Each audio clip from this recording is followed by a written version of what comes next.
Bonjour tout le monde. Dans le cadre de la célébration de la Journée mondiale de la statistique par le Haut Commissariat au Plan, j'ai le grand plaisir de partager avec vous l'expérience de l'enquête nationale sur la violence à l'encontre des femmes et des hommes réalisée par le Haut Commissariat au Plan en 2019. Le plan de ma présentation tourne autour de 3 points. Premièrement, le contexte et les justifications de l'enquête de 2019, puis quelques aspects méthodologiques de l'enquête et les principaux résultats de l'enquête. La première question qui se pose, c'est pourquoi une enquête sur la violence? Comme vous savez, la violence à l'égard des femmes et des filles est un phénomène universel qui touche toutes les femmes, indépendamment de leur âge, de leur culture, de leur appartenance. Elle constitue l'une des formes de violation les plus systématiques et les plus répandues dans le monde. Elle constitue aussi l'une des formes extrêmes de discrimination fondée sur le genre et une atteinte à la dignité, aux droits fondamentaux des femmes et des filles. C'est face à cette situation et devant l'élan international en faveur de l'éradication des violences à l'encontre des femmes et des filles, le Maroc a engagé, comme pas mal de pays, d'importantes réformes tant juridiques qu'institutionnelles, et ce en harmonie avec ses engagements internationaux, notamment ceux qui invitent les pays à la mise à jour des données sur les violences. C'est dans ce sens que le HCP, en tant que principal producteur de l'information statistique au Maroc, s'engage une fois de plus pour la mise à jour des données sur les violences fondées sur les genres. Comme vous savez, on a déjà entamé une première enquête en 2009, donc l'enquête de 2019 est la deuxième du genre. Elle s'engage aussi pour le renforcement du socle statistique genre national en appui aux efforts du Maroc pour la réalisation des objectifs de développement durable et leur suivi, et pour la production des indicateurs harmonisés et comparables à l'échelle internationale. Euh, pour cette question d'harmonisation et de comparabilité, on s'est basé sur les recommandations internationales en matière d'enquête sur les violences, notamment les recommandations de la division statistique des Nations Unies, les institutions onusiennes, etc. Donc ça, c'est justement pour produire des indicateurs de qualité qui sont comparables et compatibles avec les autres pays. Le HCP s'engage également à l'élargissement du champ d'investigation et d'analyse de phénomènes de la violence dans sa globalité et sur ses différentes dimensions. L'enquête de 2019 a été conçue dans la perspective d'appréhender les différentes formes de la violence, notamment la cyberviolence, la perspective d'appréhender aussi les déterminants ou les facteurs de risque amènent de rendre les femmes plus vulnérables à la violence ou au contraire de les protéger contre cette violence. Il a visé aussi d'autres nouveaux objectifs, à savoir estimer le coût social sur les violences et leur ménage, des effets sur la santé physique et mentale, des déperditions scolaires, des échecs scolaires pour les enfants, etc. Et aussi d'estimer le coût économique associé aux impacts directs et indirects sur les victimes, les ménages et sur la société tout entière. Et enfin, de saisir les perceptions de la population vis-à-vis des normes sociales et des valeurs relatives au phénomène de la violence en général et de la violence à l'encontre des femmes en particulier. Pour les aspects méthodologiques, je dirais brièvement que le champ de l'enquête, c'est les ménages ordinaires, la population, c'est les femmes et les hommes, au lieu de femmes uniquement en 2009, et la tranche d'âge de 15 à 74 au lieu de 18 à 64 ans. Ça, c'est pour toucher le phénomène de la violence auprès des enfants et des personnes âgées. La taille de l'échantillon a été plus grande, bien sûr, pour assurer une meilleure représentativité. Le mode de collecte est la tablette au lieu de la version papier préconisée en 2009. Ce slide permet de visualiser le schéma global de l'enquête. On a retenu 5 contextes de violence. Il y a le contexte conjugal, qui comprend toute violence perpétrée par un partenaire intime. Donc, le partenaire intime peut être un mari, un fiancé, un ami intime, que ce soit actuel ou un ex partenaire. Donc, ça, c'est le contexte conjugal. Pour le contexte familial, elle comprend toutes les violences perpétrées par un membre de la famille autre que le conjoint et par la belle-famille aussi. Pour le lieu de travail, elle comprend toutes les violences perpétrées dans le cadre de l'exercice de l'activité économique par des supérieurs, des subordonnés, des collègues ou des clients. Pour le contexte lieu d'éducation, il comprend toutes les violences perpétrées dans les établissements de formation et d'enseignement et peut être perpétrée par des professeurs, du staff administratif, par des camarades ou aussi par des étrangers aux alentours de l'établissement scolaire. Pour les lieux publics, donc ce sont toutes les violences qui peuvent être perpétrées par d'autres personnes, donc autres que ceux cités auparavant. Donc ça peut être des personnes de connaissance ou des étrangers ou des prestataires de services, etc. Pour les formes retenues, ce sont des formes psychologiques, physiques, sexuelles qui seront étudiées dans tous les espaces de vie. Il y a la violence économique ou la forme économique qui sera étudiée pour les contextes conjugal, familial et lieu de travail. Il y a l'application de la loi ou les violations liées à l'application de la loi qui sera examinée uniquement dans le contexte conjugal et qui va concerner uniquement les femmes ayant eu des enfants d'un ex-mariage. Pour les périodes de référence, toutes les questions relatives à la prévalence se rapportent à une période de référence bien définie. Donc, les périodes de référence retenues sont les 12 derniers mois. Ça, c'est pour capter le niveau actuel de la violence.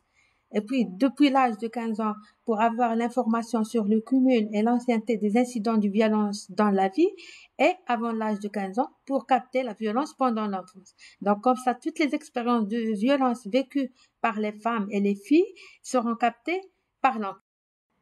Après avoir défini le cadre conceptuel de l'enquête, je passerai directement aux principaux résultats. Les résultats seront présentés sur 3 volets. Le premier concerne les taux de prévalence, leur niveau et leurs évolutions. Le deuxième, c'est les déterminants de la violence. Et le troisième, c'est les perceptions des femmes et des filles vis-à-vis de la violence. Le premier indicateur qui se dégage, c'est le taux global de prévalence de la violence à l'encontre des femmes. Comme vous voyez, 57 femmes âgées de 15 à 74 ans ont eu au moins un acte de violence durant les 12 derniers mois précédant l'enquête, soit un effectif de 7,6 millions de femmes. Comme vous voyez, les citadins sont plus exposés à la violence. Comment la violence à l'encontre des femmes se manifeste-t-elle? Ces deux graphiques illustrent les taux de prévalence par contexte de violence et par forme de violence. Comme vous voyez, le contexte conjugal demeure l'espace de vie le plus marqué par la violence, où 46% des femmes sont victimes de violences dans le cadre conjugal, suivi des violences dans les établissements de formation et d'enseignement, et puis le contexte familial et enfin le contexte public. Pour les formes de violence, 47% des violences sont de forme psychologique. Donc, la violence psychologique reste la forme la plus répandue. Au niveau régional, on remarque que les régions de Kazastat, Bnimla, Khanefra, Tanger, Tétouan, Houssima, Soussmassa enregistrent les taux les plus élevés qui dépassent la moyenne nationale. Pour les autres régions, c'est au-dessus de la moyenne nationale, mais les taux les moins élevés sont enregistrés au niveau des régions du Sud et de l'Orient. En dépit de son caractère structurel, la violence à l'encontre des femmes a globalement connu une tendance à la baisse entre 2009 et 2019, puisque le taux de prévalence est passé de 63% à 57%. La baisse, comme vous voyez, a été constatée surtout en milieu urbain, avec moins 10 points contre moins 1 point enregistré en milieu rural. Si l'on s'intéresse à l'évolution des taux de prévalence par contexte de vie, on remarque une baisse dans tous les espaces de vie au niveau national, sauf l'espace domestique qui a enregistré une légère hausse de 1 point. Par milieu de résidence, nous remarquons une baisse générale, c'est-à-dire dans tous les contextes de vie. La tendance est par contre inversée en milieu rural, qui a connu une hausse de la violence dans tous les contextes, à l'exception du lieu public qui a connu l'évolution de la prévalence de la violence à l'égard des femmes entre 2009 et 2019 par forme de violence montre une baisse des violences physiques et psychologiques et une hausse des violences sexuelles et économiques. La même tendance est enregistrée dans les deux milieux de résidence, hormis la violence physique en milieu rural qui a connu. Passons maintenant à l'analyse des taux de prévalence par contexte de vie et commençons par le contexte conjugal, donc qui comprend le taux le plus élevé parmi tous les contextes de vie. Donc, 46% des femmes sont victimes de violences dans le cadre conjugal sans différence significative entre les deux milieux de résidence. La violence psychologique est la forme la plus répandue, quel que soit le milieu de résidence. Les femmes rurales endurent plus la violence physique ou sexuelle et les violations liées à l'application de la loi. Celles citadines sont plus victimes de violences économiques. Le profil des victimes de violences conjugales montre deux constats importants. Le premier, c'est que plus les femmes sont jeunes, plus elles sont victimes de la violence conjugale. Et ensuite, la scolarisation et l'activité économique ne protègent pas les femmes contre la violence conjugale. Donc, on remarque les taux de prévalence en rouge, que les taux les plus élevés sont enregistrés parmi les jeunes de 15 à 24 ans, parmi les femmes ayant un niveau supérieur et parmi les femmes en activité, que ce soit en chômage ou activité. En ce qui concerne la violence dans le contexte familial, 19 femmes sur 100 sont victimes de violences, en particulier sur les formes psychologiques suivies de l'économique. Les violences que subissent les filles et les femmes sont perpétrées aussi bien par les hommes que par les femmes. Donc, du côté de la famille, les auteurs principaux sont le père, le frère et la mère. Du côté de la belle famille, ce sont principalement les femmes qui sont auteurs de violences, en particulier la belle-mère et la belle-sœur. La violence à l'égard des femmes dans les lieux de travail comprend toutes les violences effectuées dans le cadre de l'exercice de l'activité économique. Ici, on ne parle pas d'un lieu physique. On parle de toute violence qui peut être faite ou perpétrée par un supérieur, un collègue, un client ou autre personne dans le cadre de l'activité économique. Donc, le taux de prévalence est de 15%, c'est-à-dire 15% des femmes ont eu au moins un acte de violence physique, sexuelle, psychologique ou économique dans le cadre de l'exercice de leur activité économique. La prévalence est beaucoup plus élevée en milieu urbain, donc 18% contre 8%. On note une prépondérance des violences psychologiques et des violences économiques, avec des taux similaires de 10%. La violence économique se manifeste essentiellement par des discriminations qui favorisent les collègues hommes quant au salaire et aux opportunités de promotion ou de stage, ou par des licenciements non justifiés. Je précise ici que la violence économique concerne les femmes ayant exercé une activité économique en tant que salariées durant les 12 derniers mois. Donc, la population cible de la violence économique dans le cadre du travail. Les femmes divorcées, les salariés, les citadines et les jeunes âgés de 15 à 34 ans sont les catégories les plus exposées à la violence dans le cadre du travail. 42% des femmes ou des victimes de violences psychologiques et 33% des victimes de violences sexuelles incriminent leur supérieur hiérarchique homme. La violence à l'égard des femmes dans les établissements de formation et d'éducation. Donc, la population cible ici, c'est les élèves et les étudiantes au moment de l'enquête. Donc, les résultats montrent que plus de 22% des élèves et étudiantes ont subi au moins un acte de violence au cours des 12 derniers mois. Donc, c'est un espace qui reste dominé par les violences psychologiques et sexuelles. Les filles rurales sont plus exposées que les citadines. Donc, vous voyez que le taux de prévalence est de 31% en milieu rural contre 20% en milieu urbain. La violence sexuelle est plus répandue en milieu rural, donc avec 16% contre 9% en milieu urbain. Les catégories les plus exposées à la violence sont les jeunes élèves et étudiants de 15 à 19 ans, les lycéennes et les collégiennes. Pour les auteurs de violence sont principalement les camarades, les enseignants et les agresseurs étrangers aux établissements. En cas de violence sexuelle, les auteurs principaux sont principalement les camarades et les hommes étrangers aux établissements d'enseignement. La violence dans l'espace public sont abordées sous leur forme psychologique, physique et sexuelle. Elle peut être perpétrée par des personnes de connaissance, des voisins, des amis, ou par des personnes étrangères, ou aussi par des personnes qui veillent à l'application de la loi, ou même des prestataires de services dans les administrations ou autres. Donc, les résultats montrent que près de 13 femmes sur 100 ont été victimes de violences dans l'espace public durant les 12 derniers mois.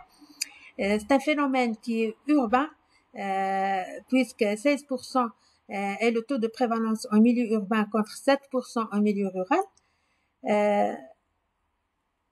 Les catégories les plus exposées à la violence dans l'espace public sont les femmes âgées de 15 à 24 ans, c'est-à-dire les jeunes, les célibataires, les femmes ayant un niveau d'enseignement supérieur et les femmes dans le cadre du suivi des indicateurs des ODD, je vais présenter deux indicateurs. Le premier concerne la proportion des filles et femmes victimes de violences physiques, sexuelles ou psychologiques dans le contexte conjugal.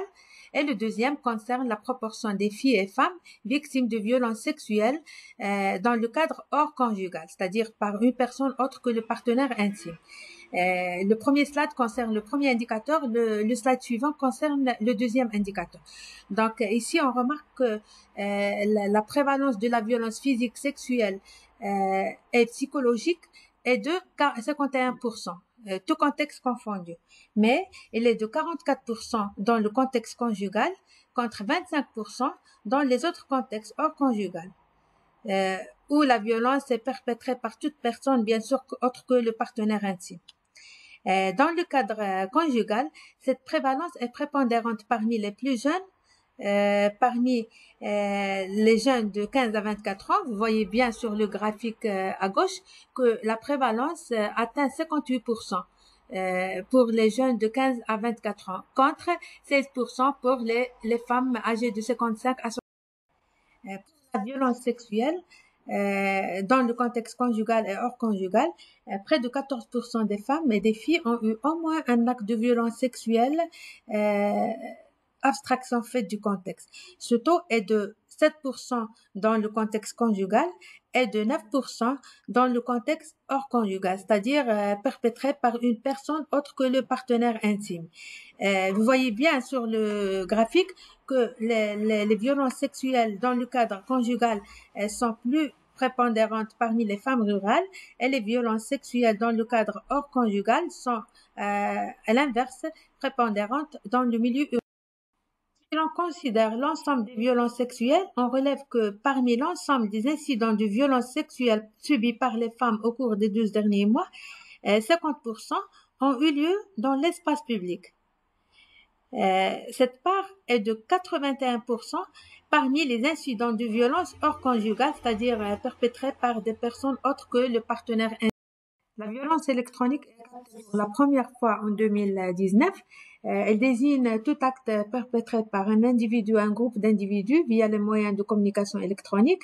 Elle peut prendre plusieurs formes telles que recevoir sur le téléphone ou les réseaux sociaux des emails, des appels téléphoniques qui dérangent la victime, qui l'effrayent ou qui la menacent, ou bien la menacer de publier ses photos intimes ou recevoir des messages à connotation sexuelle, etc. Donc, les résultats de l'enquête montrent que 14% des femmes ont été victimes de violences électroniques au cours des 12 derniers mois. Cette proportion est beaucoup plus élevée en milieu urbain, avec 15% contre 9% en milieu rural. Les jeunes femmes âgées de 15 à 24 ans, celles ayant un niveau d'enseignement supérieur, les célibataires et les élèves et étudiantes sont les catégories de femmes les plus exposées à la violence électronique. Pour les auteurs de violences, 73% des victimes incriminent des hommes inconnus. Après avoir présenté les tendances et les niveaux des taux de prévalence, on passe maintenant aux déterminants de la violence. Donc, pour l'analyse des déterminants de la violence basée sur le genre et des influences qui la déterminent, le modèle socio-écologique est de plus en plus utilisé par les chercheurs et les analystes. Il s'agit d'un cadre théorique permettant de comprendre les interactions entre plusieurs facteurs qui influencent les attitudes et les comportements. Selon cette approche, aucun facteur ne peut expliquer à lui seul pourquoi certaines femmes sont plus vulnérables à la violence que les autres. Mais bien que ces facteurs ne soient pas directement responsables de la violence à l'égard des femmes, mais elles rendent plus probable la victimisation et la perpétration de la violence. C'est pourquoi on parle de facteurs de risque et non pas de causes de violence. Dans ce cadre, les déterminants et les facteurs de risque seront traités sous trois dimensions. Premièrement, les facteurs individuels liés à la victime, les facteurs individuels liés aux auteurs de violence, et en deuxième lieu, les facteurs relationnels, et en troisième lieu, les facteurs communautaires. Pour les facteurs individuels liés à la victime, nous avons déjà présenté quelques caractéristiques des femmes qui les rendent plus vulnérables, à savoir le jeune âge, la scolarisation et l'accès au marché du travail. D'autres facteurs, surtout liés au contexte familial et à l'environnement social dans lequel la femme a été élevée, déterminent aussi son vécu à l'âge adulte.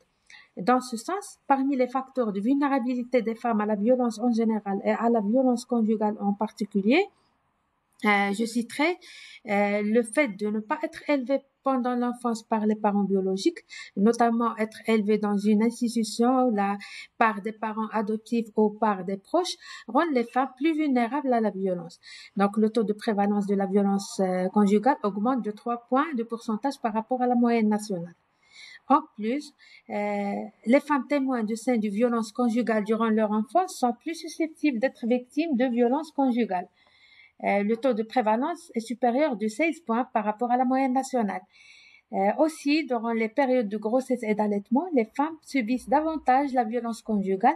Le taux de prévalence augmente de 5 points chez les enceintes et de 3 points chez les allaitantes. La comparaison ici est faite avec les femmes qui ne le sont pas, c'est-à-dire les femmes qui ne sont ni allaitantes. Pour les facteurs individuels liés aux auteurs de violence, on a mis l'accent surtout sur le profil des partenaires intimes des femmes violentées dans l'espace conjugal, puisque c'est l'espace où la violence est la plus répandue.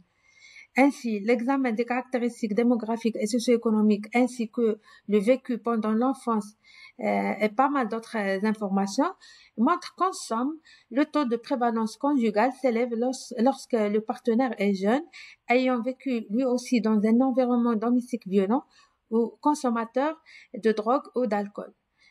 Vous pouvez voir clairement sur ce slide de combien le taux de prévalence de la violence conjugale augmente quand le partenaire intime est ce profil. Plus le partenaire est jeune, plus il est violent. La prévalence de la violence conjugale est supérieure de 8 points si le partenaire est âgé de moins de 35 ans. L'enquête révèle par ailleurs que la prévalence de la violence perpétrée par des conjoints qui occupent une activité économique est beaucoup plus élevée que celle enregistrée parmi les femmes dont le conjoint est inactif, donc 16 points de plus. La violence conjugale est surtout perpétrée par des partenaires qui avaient eux-mêmes vécu dans un environnement familial marqué par la violence entre les parents. Donc, 28 points de plus s'il avait été exposé à la violence conjugale entre ses parents pendant l'enfance. Autrement dit, le vécu de la violence conjugale pendant l'enfance participe à la reproduction de cette même tendance ou de cette même violence à l'âge adulte. En plus, la consommation d'alcool et de drogues constitue aussi un facteur déterminant de la violence conjugale. Donc, la prévalence de la violence conjugale est de 30 points plus élevée que celle enregistrée parmi les femmes dont le partenaire non consomme. Les facteurs relationnels constituent la deuxième composante ou la deuxième dimension des déterminants de la violence. Ces facteurs et plus particulièrement dans le contexte conjugal, sont des éléments prédicteurs de la violence conjugale. Parmi ces facteurs, je cite entre autres la durée de mariage, l'écart de niveau scolaire et l'écart de revenus entre les partenaires. L'examen de ces facteurs révèle que les premières années de mariage, le fait d'avoir un niveau scolaire plus élevé et un revenu plus bas que le partenaire expose plus la femme à la violence conjugale. En effet, la prévalence de la violence conjugale diminue au fur et à mesure que la durée de mariage augmente. Donc, elle est surtout plus élevée durant les 5 premières années de mariage. En plus, le taux de prévalence s'élève à 59% lorsque le niveau scolaire de la femme est supérieur à celui de son partenaire, contre 50% si son niveau scolaire est inférieur et à 55% s'ils ont le même niveau scolaire. La prévalence de la violence est 58% lorsque le revenu de la femme est inférieur à celui de son partenaire, contre 53% si son revenu. Donc, les facteurs individuels et relationnels, l'approche socio-écologique considère l'importance des facteurs de risque communautaires et sociétaux, tels que le statut social, juridique, économique et inégalitaire des femmes, les normes et stéréotypes sexistes traditionnels. Ces facteurs sont analysés à travers les réactions et les attitudes des femmes après avoir subi la violence, ainsi que leur perception vis-à-vis de certaines normes sociales, surtout celles relatives à l'acceptation de la violence et au rapport de domination basé sur le genre. Dans ce sens, l'examen des réactions et des attitudes des victimes suite à l'incident de violence physique ou sexuelle survenu au cours des 12 derniers mois et qu'ils ont qualifié comme le plus sévère montre que les victimes adoptent généralement un comportement passif face à la violence. En effet, les victimes intériorisent des sentiments profonds de rejet de la violence tels que l'humiliation, la colère et la peur. Donc ça, c'est à travers les résultats de l'enquête. Mais malgré ça, les victimes se contentent de partager leur vécu de violence avec des proches. Donc 52% des femmes se contentent de partager le vécu avec des proches et très peu, soit une victime sur 10, qui a qui a déposé une plainte auprès des autorités compétentes. C'est-à-dire que le taux de dénonciation reste très faible. Comme c'est mentionné en rouge, cette faible dénonciation des violences persiste encore en cas de violence conjugale et encore plus en cas de violence sexuelle. D'un autre côté, on remarque à travers l'analyse des perceptions des normes sociales par les femmes une persistance d'une certaine acceptation de la violence et des rapports inégalitaires fondés sur la domination masculine, surtout entre partenaires. En effet, environ 43% des femmes acceptent à ce que le dernier mot devrait revenir aux partenaires sur les questions familiales. 19% des femmes estiment que l'autorité absolue au sein du ménage devrait rester l'apanage des hommes. 28% des femmes disent que les femmes doivent accepter les opinions du partenaire sans le contredire, même s'ils ne sont pas convaincus. Une femme sur 5 reconnaît au partenaire le droit de battre sa conjointe s'il sort sans lui demander son autorisation. Et 1 sur 10 s'il néglige les travaux ménagers. Près de 48% des femmes affirment que la violence conjugale est une affaire privée, qu'il ne faut pas révéler à autrui. 36% des femmes affirment être d'accord pour accepter d'endurer la violence pour maintenir la stabilité de la famille. À ce qu'il ressort de l'analyse de ces perceptions selon les caractéristiques des femmes, que les femmes jeunes, citadines et scolarisées portent de nouvelles perceptions qui défient le modèle d'autorité traditionnelle. Elles sont donc plus enclines à rejeter les normes d'acceptation de la violence et de domination masculine. En effet, si la proportion des femmes qui acceptent à ce que le dernier mot devrait revenir au partenaire sur les questions familiales est de 43% au niveau national, il est de 20% parmi les citadines, 18% parmi les jeunes de 15 à 24 ans et de 7% seulement parmi les femmes et les filles ayant un niveau d'enseignement supérieur. Ce constat reste d'ailleurs valable pour toutes les questions relatives aux perceptions. Ça, ce n'est qu'un exemple parmi d'autres. Demandé sur l'espace où la violence est la plus répandue, 54% des femmes déclarent que c'est l'espace conjugal et 28% que c'est l'espace public. En fait, on constate ici un décalage entre le vécu et le perçu de la violence dans l'espace public en particulier, puisque l'évolution des taux de prévalence entre 2009 et 2019 atteste le recul de la violence dans cet espace. Mais la perception de sa hausse est exprimée par plus de 3/4 des femmes, ce qui renseigne sur le sentiment d'insécurité et de fragilité de ces femmes dans les espaces publics. Par rapport à la représentation de la violence selon les perceptions des femmes, on constate que la violence prend surtout une forme physique. La violence se représente en premier abord pour 59% des femmes sous sa forme physique, pour 21% sous sa forme psychologique et pour 14% sous sa forme sexuelle, et pour moins de 4% sous sa forme économique. Si l'on examine selon les caractéristiques des femmes, on constate que les perceptions varient notablement d'une catégorie à une autre. En effet, les citadines, les plus jeunes et les plus scolarisées ont des perceptions de la violence qui englobent davantage d'autres formes, notamment la forme psychologique et sexuelle, ce qui reflète une conscience et une sensibilité plus aiguë aux différentes manifestations de la violence que les autres catégories de femmes. Le dernier slide concerne la connaissance par les femmes des dispositifs juridiques et institutionnels mis en place pour protéger les femmes contre les violences, notamment la loi 103-13, les cellules d'accueil relevant des institutions publiques et les ONG qui œuvrent dans ce domaine. Ainsi, les résultats, comme vous voyez sur le graphique, montrent que moins de la moitié des femmes, soit 42%, qui sont au courant de l'existence de la loi.